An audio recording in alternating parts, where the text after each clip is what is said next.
É dia 24, esse é o nosso terceiro editorial do dia, o nosso chá da tarde com política. Meu amigo, nós vamos continuar falando do Donald Trump? É claro, é o assunto do momento, é o que pode atingir ainda mais nós, povo brasileiro. Então a gente precisa falar sobre isso. Agora, sobre o Donald Trump, nós temos alas diferentes de interpretação. E eu queria saber em qual dessas alas você está. Tem aqueles que acham que o Donald Trump é o salvador do Brasil, que ele vem para salvar o Brasil e que ele está preocupado com o Bolsonaro e com o povo brasileiro.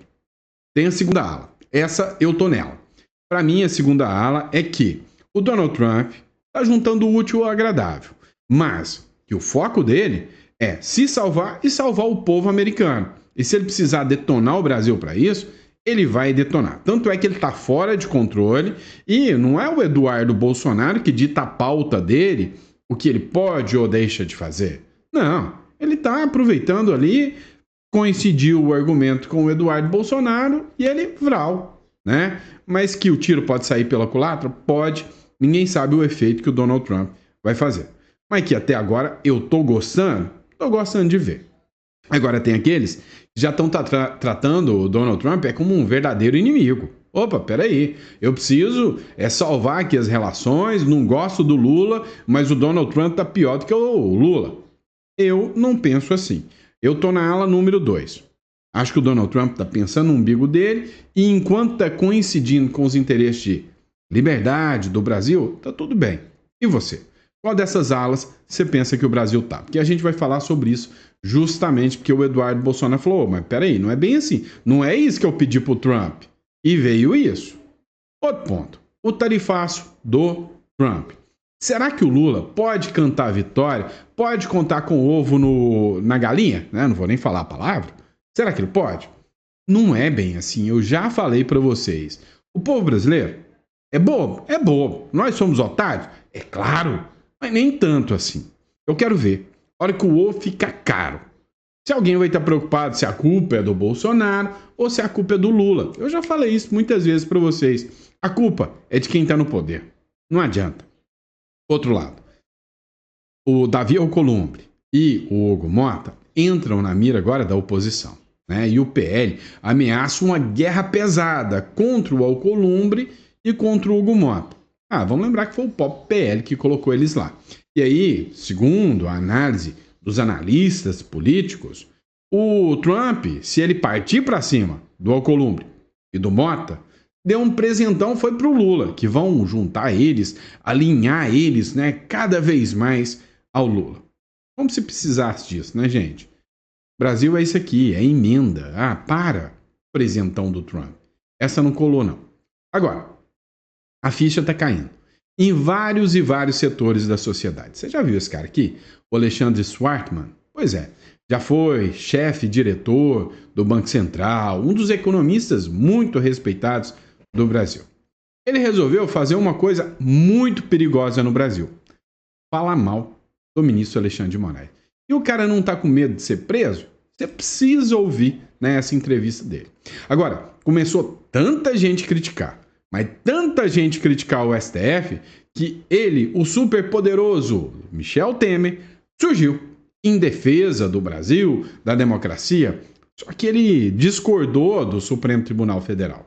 A verdade é que ele falou que, eu tô sentindo que o Supremo Tribunal Federal tá dando um tiro no pé. Eu vou ter que entrar e tentar moderar isso aqui.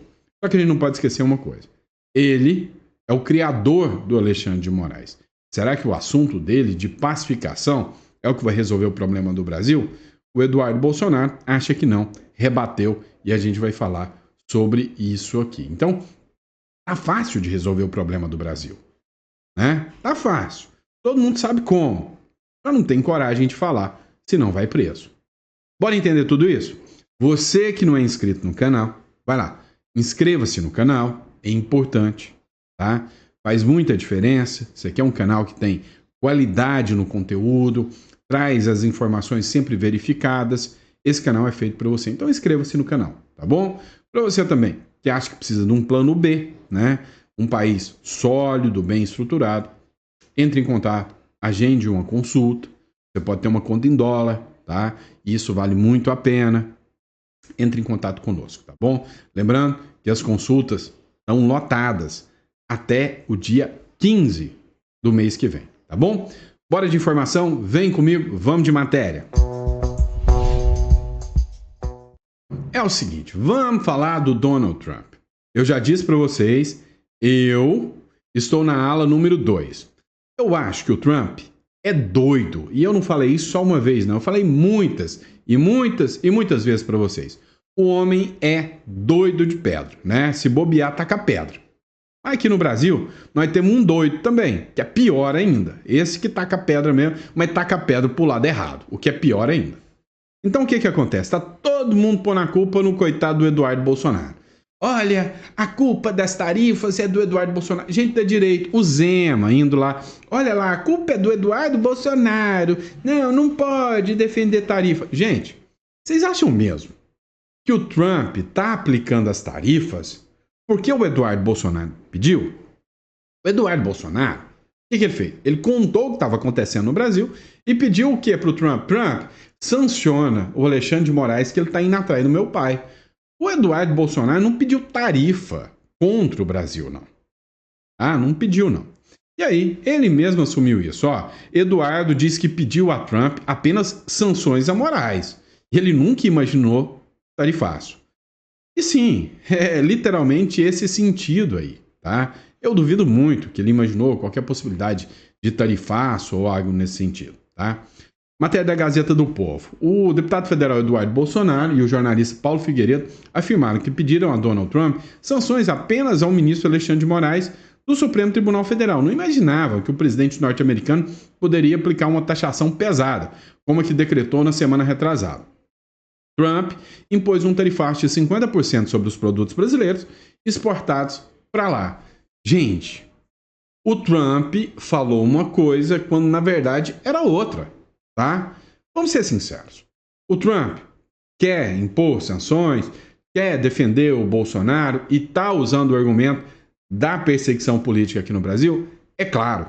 Mas ele não precisava usar esse argumento na taxação. Eu já falei um monte de vezes. E aí jogar essa culpa no Eduardo Bolsonaro foi uma estratégia maravilhosa do Lula. Para ele, deu certo. Agora, por quanto tempo? Brasileiro tem memória curta. Brasileiro, não vamos dizer que o nosso QI, né, é um dos melhores do mundo. Não, só. Não é bem assim, não. E aí, olha só, vai ter reflexo. Tarifaço. O governo Lula teme que o ganho de popularidade tenha vida curta. Uma ala mais sensata do governo Lula considera que o ganho de popularidade, tentando jogar a culpa no Bolsonaro pelo tarifaço, não vai colar muito, né? O Eduardo Bolsonaro também deu uma escorregada, deu uma vacilada. Ele, ele viu que o Trump aplicou a tarifaço ali, ele sabe que não é por causa dele e quis levar o mérito daquilo, só que o mérito virou demérito, né? Então ele falou, não, agora eu tenho que assumir, não foi o que eu queria. Mas a grande verdade é que o Lula vai fazer de tudo para jogar a culpa na direita, vai jogar como se todo mundo fosse traidor da pátria, né? Vai jogar como se fosse um monte de gente que traiu a pátria, né? Que o verdadeiro patriota é ele. Mas isso não vai colar. Olha, eu já disse ontem para vocês. O que vai acontecer? A curto prazo, vai ter uma redução dos preços. Por quê? Porque o excedente que ia ser vendido lá para fora tem que ser vendido aqui. Vai baixar o preço e o Lula vai ficar todo felizão. Só que depois, e eu acredito que muito antes de outubro de 2026, vai faltar coisa. Porque quem ia produzir vai parar de produzir. O que vai acontecer? O preço vai estourar, desemprego, inflação, dólar a 7 conto, gasolina a 8 conto, e aí eu quero ver. Agora, se você aposta que vai ter eleição livre, justa e tranquila, o Lula está com um problemão. Se você não acredita nada disso, ignora tudo que eu falei até agora. Para o Lula, tudo que ele queria era o tarifaço do Trump. Deu certo para ele. E aí tem 8, né? Davi Alcolumbre, Hugo Mota. Quem coloca a mão no fogo por eles? Quem votaria neles aí? Coloca no comentário. Em defesa do Bolsonaro, o partido do Bolsonaro, o PL, ameaçou uma guerra contra o Mota e o Alcolumbre. Ou seja, vão para cima, vão pedir sanções do Trump para ele, o Trump faz se quiser, né? Uma ala do Partido Liberal, do Bolsonaro, ameaça deflagrar uma guerra aberta e literal contra o presidente da Câmara e do Senado, Hugo Mota, e Davi Alcolumbre, que é do União Brasil. Esse grupo, visto como mais radical, segundo o jornal Metrópolis, né, considera tornar os chefes do Legislativo os alvos de campanha de rua e digital que serão travados pela legenda contra as medidas restritivas impostas pelo STF ao ex-presidente. Ou seja, eles vão no campo que eles têm mais força. Começar uma campanha pesada, detonando o Hugo Mota e o Davi Alcolumbre para queimá-los, para tirar a popularidade deles. Não vai resolver. Cá entre nós. Olha só, a operação da Polícia Federal causou muito incômodo. E aí o PL queria dar andamento lá ao exercício, né, do Congresso Nacional. Ou seja, não queria paralisar, não queria recesso parlamentar. O Hugo Mota deu uma rasteira no PL. Não resolveu nada. Não resolveu nada. Então agora eles vão partir para cima contra o Alcolumbre e o Mota. E aí estão falando em caçar, suspender os vistos deles. O Igor Gadelha, ele entende o seguinte: o Trump vai dar um presentão pro Lula se o Hugo Mota e o Alcolumbre entrarem no pacote de sanções. Primeiro começou com os vistos, depois virão a Magnífica. Segundo ele, o governo de Donald Trump vai dar um presentão a Lula caso sancione os atuais presidentes da Câmara e do Senado. Se revogar o visto americano, como fez com os 11 ministros do STF, e um monte de gente, ou impor qualquer sanção a Mota e ao Alcolumbre, Trump fará que os presidentes da Casa, do Senado e da Câmara se unam ao Lula. Se unir mais, é só se sentar no colo do Lula, porque não tem mais jeito. No recesso forense, sacaneou, né, a oposição. Na hora de votar a anistia, que seria uma opção, falou: ô Trump, você está falando que as tarifas é porque estão fazendo isso com o Bolsonaro? Beleza, vou votar anistia. Não fizeram. Vem cá, essa matéria do Igor Gadelha, desculpa aí, mas para mim é furada. Mais do que alinhados estão os presidentes da Câmara e do Senado com o Lula e não estão nem aí para o Bolsonaro. Simples assim. Só acredito o contrário quem quer, né? O golpe tá aí, cai quem quer. Mas para mim, com sanção ou sem sanção, vai mudar nada. Então, na minha visão, se o Trump tem que aplicar, vai mudar nada. Agora, uma coisa é certa. A visão sobre o Supremo Tribunal Federal tá pesada, né? Esse vídeo que estava aqui na tela, a hora que eu coloquei para vocês, foi sobre o Alexandre Schwartzman, tá? O Alexandre Schwartzman já foi diretor do Itaú, acho que o Itaú, Santander, é um banco grande.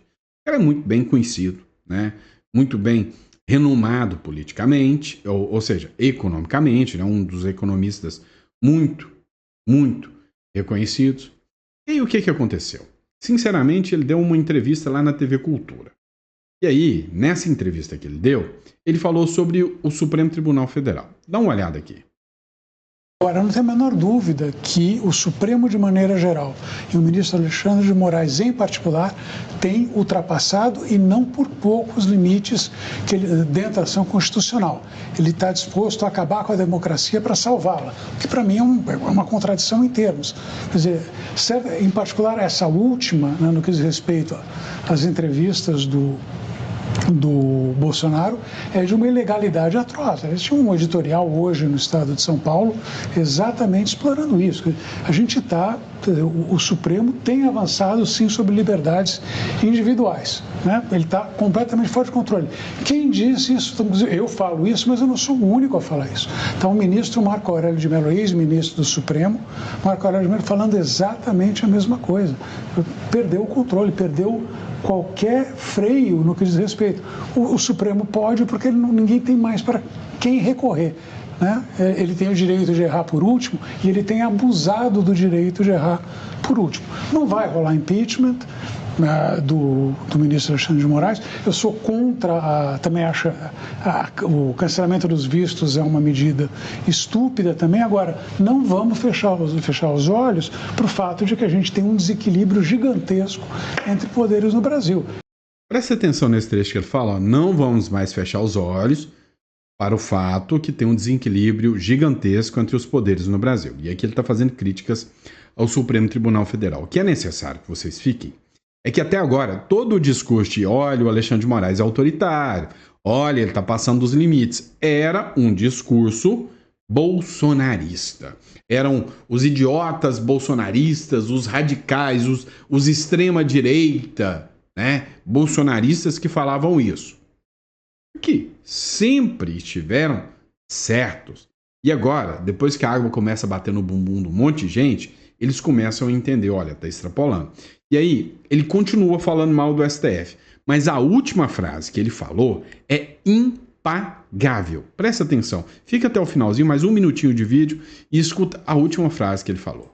Ele chegou a essa última, quer dizer, de resolver o conflito quando teve o problema do IOF, né? Não, chama para uma conciliação. Não existe essa figura na Constituição brasileira. Quer dizer, não tem como o ministro do Supremo falar, vem você aqui, vamos tentar fazer um acordo. Ou você decide ou não decide. Depois foi lá e decidiu. Como 80%, 90% dos casos, tem decidido em favor do Executivo, que também está meio esquisito, porque são decisões monocráticas, é verdade, que liminares, mas decisão monocrática que vai ter uma repercussão na sociedade como um todo. E, em particular, aí já era uma decisão, inclusive, que retroagiu o efeito do imposto. Até a Receita Federal, que não é conhecida exatamente pelo bom senso, falou, não, retroativo, não vamos começar daqui para frente, senão vai dar um problema. Então, o Supremo perdeu o freio completamente. Temos 11 cabeças pensando, cada uma para um lado, e a sociedade atônita observando isso. E daqui eu vou para a cadeia. Agora... Não, essa e daqui eu vou para a cadeia é sensacional para mostrar onde é que a gente chegou com a nossa democracia, né? E aí, depois que as críticas começaram, indo direto ao encontro do Supremo Tribunal Federal, ele, o defensor dos fracos e oprimidos, aparece. E não é o Chapolin Colorado, não. Michel Temer, o próprio criador do Alexandre de Moraes, ou seja, do cargo de ministro do Supremo para o Alexandre de Moraes, veio apaziguar, amenizar, dizendo que o Brasil agora precisa de, consenso, né? Precisa de tranquilidade, pacificação. Escuta só isso, crédito do vídeo do Vinícius Carrion. Todo tempo, sempre pregamos a pacificação do país. Em momentos em que nada parece estar favorável, em que tudo parece se distanciar de uma solução, de estarmos debaixo de uma tempestade, é hora de procurar abrigo no porto seguro do diálogo. Na turbulência, mais do que nunca, é que devemos buscar entendimento, construir consensos, buscar convergências, buscar união, respirar respeito. É isso que mantém a democracia viva e um país soberano. E tudo isso deve começar dentro de casa, para depois atravessar fronteiras.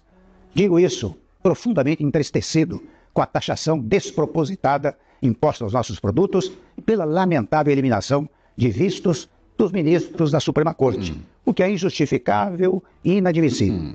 São inadequações que não se resolvem, contudo, com bravatas, com ameaças, com retruques, com agressões. Resolve-se pelo diálogo que se faz entre nações, especialmente nações parceiras. E o diálogo se faz pelos mais variados meios, pela diplomacia tradicional, pelo contato dos legislativos e, naturalmente, pela interlocução entre os chefes dos respectivos governos. É difícil? No caso, pode ser, mas não pode deixar de ser tentado. Vivemos um momento em que a ação responsável e a experiência não podem ser esquecidas, devem ser praticadas. Em momentos sombrios, sejamos sóbrios.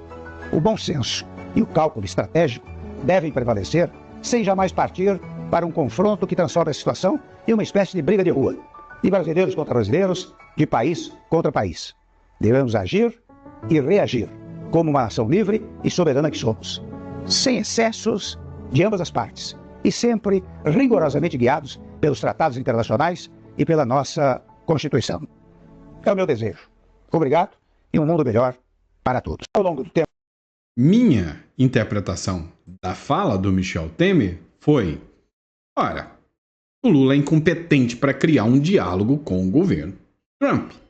É isso que eu entendi. O Eduardo Bolsonaro rebateu o Temer. Ele disse o seguinte, olha, vamos lá. Eduardo Bolsonaro responde a Temer. Abre aspas, sem anistia não haverá diálogo. O deputado respondeu ontem mesmo, na quarta-feira, né, ao Michel Temer, após ele criticar as últimas atitudes do governo dos Estados Unidos. Né, se bem que em relação ao Brasil, mas pediu diálogo como forma de solucionar o impasse. O Eduardo Bolsonaro reagiu e disse que o primeiro passo para haver diálogo nos Estados Unidos é uma anistia ampla. Afinal, o Temer não ignorou esse fato de que o pedido do Trump é: por que vocês estão perseguindo o Bolsonaro? Ele passou por isso na pele. O Temer publicou esse vídeo aí dizendo que precisa de pacificar e que as medidas, né, são injustificáveis, inadmissíveis e que não devem ser tratadas como bravata ou agressão. Ou seja, chamou o Trump de bravateiro, de agressor. Só que, na prática também, ele chamou o Lula de incompetente. Eu entendi isso, tá? Ele falou que para haver diálogo, não pode ser dessa forma, como uma briga de rua. Já o Eduardo Bolsonaro mandou a resposta, né? Para o Eduardo Bolsonaro, ele respondeu e disse que o regime do Brasil tem que recuar. Ele escreveu o seguinte, abre aspas, para haver diálogo com quem prende velhinhas inocentes, o regime tem que recuar. O primeiro passo é anistia ampla, geral e restrita. Sem isso, não haverá diálogo, fecha aspas. A conta do deputado, ao se referir à série de prisões efetuadas após a invasão de 8 de janeiro dos prédios no Palácio do Planalto e do Congresso Nacional.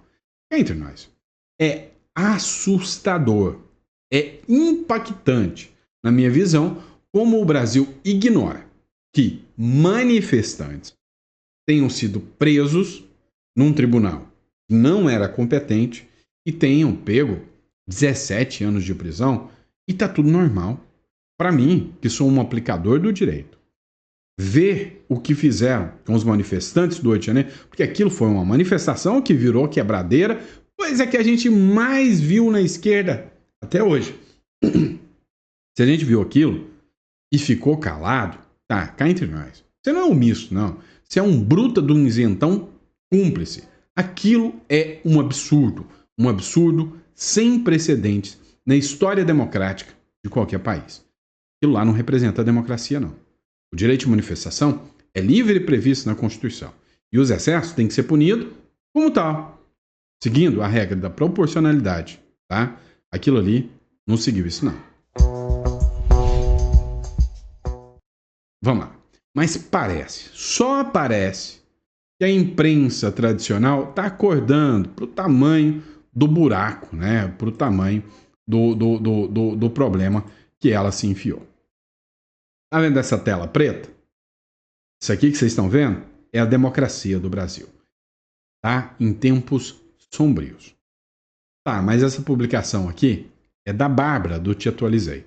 Ela publicou um pouco, né, o entendimento de que a imprensa acordou, se ligou e percebeu que não vai ter volta se eles não se manifestarem. Escuta esse trechinho aqui. 22 de julho de 2025. O dia que a imprensa percebeu que a democracia brasileira impõe censura. Ou melhor, traduzindo para um português mais formal e mais adequado, o dia que sentiu que a água bateu no bumbum. Me perguntaram ontem, onde é que vai terminar? Senhores, já terminou. Nós estamos vivendo num estado de censura. É um absurdo, porque o STF não pode impedir que a revista Veja. Parte das cautelares, aquelas que determinam impedimento prévio. Impedimento prévio é censura prévia, ele não vai dizer isso, mas é o que Alexandre de Moraes determinou ao proibir o uso de redes sociais por Jair Bolsonaro. Proibir o ex-presidente de falar me parece um problema, porque na prática você está ali tangenciando a censura prévia. Principalmente sem partir-se como que para uma censura prévia. Isso é incompreensível em um Estado democrático de direito. Jair Bolsonaro ainda não foi condenado no processo que autoriza essa censura, portanto, é o primeiro censurado. E a censura prévia é uma arma da ditadura, não é da democracia. Não tem fumus comissi delicti. Ele não pode falar sobre o próprio processo, então pode censura seletiva agora, Zé? Não, isso daí não tem o menor cabimento. Ou a pessoa pode falar, ou ela não pode falar. Na prática, e eu acho que a postura que o Valdo coloca é correta, ela se configura numa censura prévia, sim. Não é Bolsonaro quem controla as redes sociais de terceiros. Ele não tem esse poder.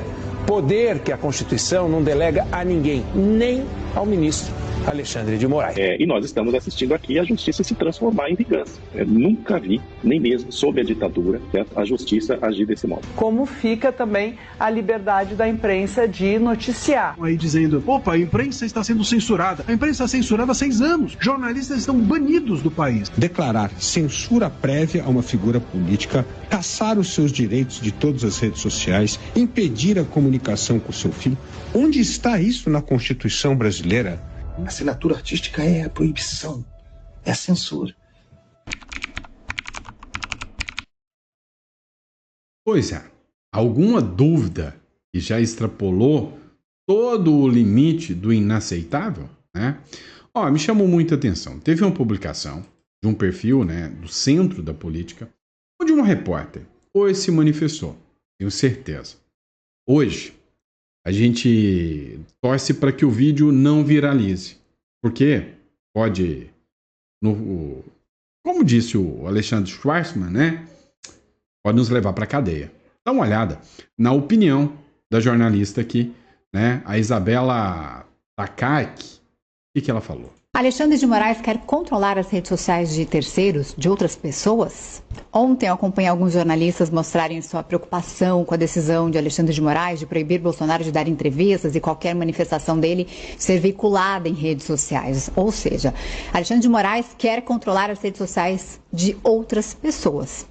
E eu, como jornalista, agora um relato pessoal, eu tenho evitado falar sobre esse assunto, né, mas eu acho muito necessário nesse momento.